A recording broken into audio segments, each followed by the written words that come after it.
All right, let's dive in. Today we're going to tackle English grammar, but forget everything you remember from school, all those confusing, obscure rules. We're going to strip it all down to the absolute essentials.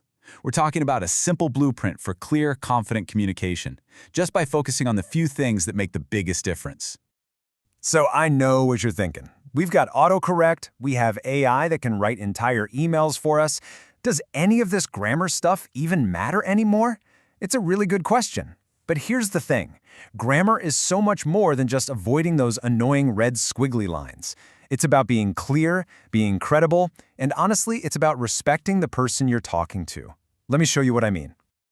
Okay, just look at the difference here. The first message, it's a mess, right? It's just a chaotic stream of thought, and it forces the reader to do all the hard work of figuring it out. But the second one, it's organized, it's respectful, and it is crystal clear. That clarity has nothing to do with using big fancy words. It comes from solid grammar and good structure. That is the power we're going to tap into today.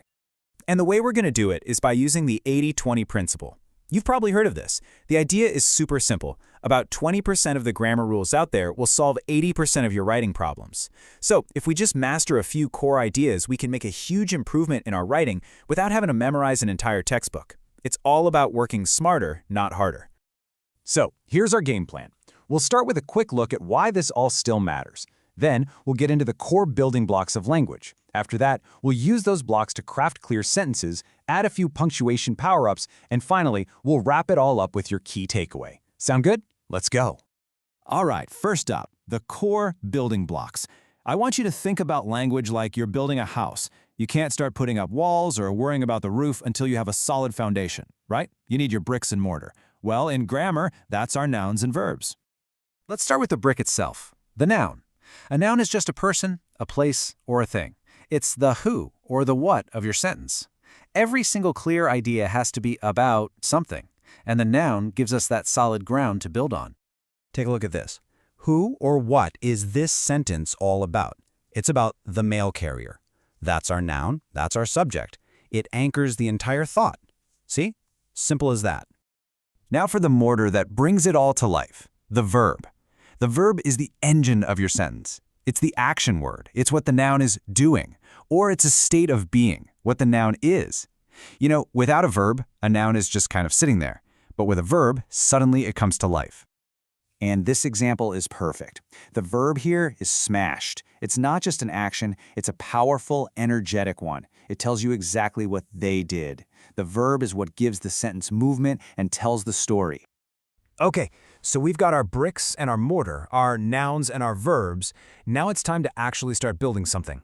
Let's start crafting clear, sturdy sentences. We're moving from the raw materials to putting up some strong walls. And believe it or not, here is the simplest formula in the world for a strong sentence. You start with your subject, that's your noun.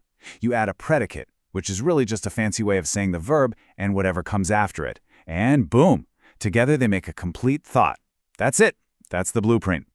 Let's just plug our examples into that formula. The mail carrier is our subject. Rings is our predicate, the action. Put them together, what do you get? The mail carrier rings. It's a complete, totally understandable idea. We've just successfully built a sentence. Now here's a pro tip that will immediately make your writing 10 times clearer. Just stick to one, maybe two, main ideas per sentence. You know, when you try to cram way too many things into one thought, it just gets confusing. Clear writing gives each important idea its own space to breathe. All right, our walls are up. Now it's time for the nuts and bolts, the things that hold it all together and make it really work. This is where punctuation comes in. And please, don't think of these as annoying rules. Think of them as powerful little tools that help guide your reader through your ideas. Let's just focus on the big three. First, the comma. Think of it as a soft pause or a way to separate items in a list. Easy enough. Next, the semicolon. This one's a power-up. It connects two full sentences that are so closely related you don't want a hard stop between them.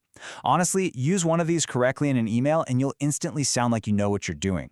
And finally, the period. That's your full stop. It says, this thought is complete. Master these three and you've basically solved most of the punctuation puzzles out there. So there we have it. We laid the foundation, we built the walls, and we put in the nuts and bolts. Let's just wrap this all up by going over that simple, powerful blueprint one more time so you can go out and build your own communication with total confidence.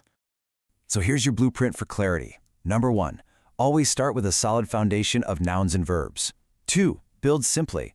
One main idea per sentence keeps everything clear.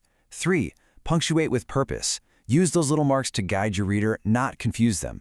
And finally, and this is the most important one, always remember that grammar is just a tool. Its only job is to get your ideas across clearly. It's not about being complex.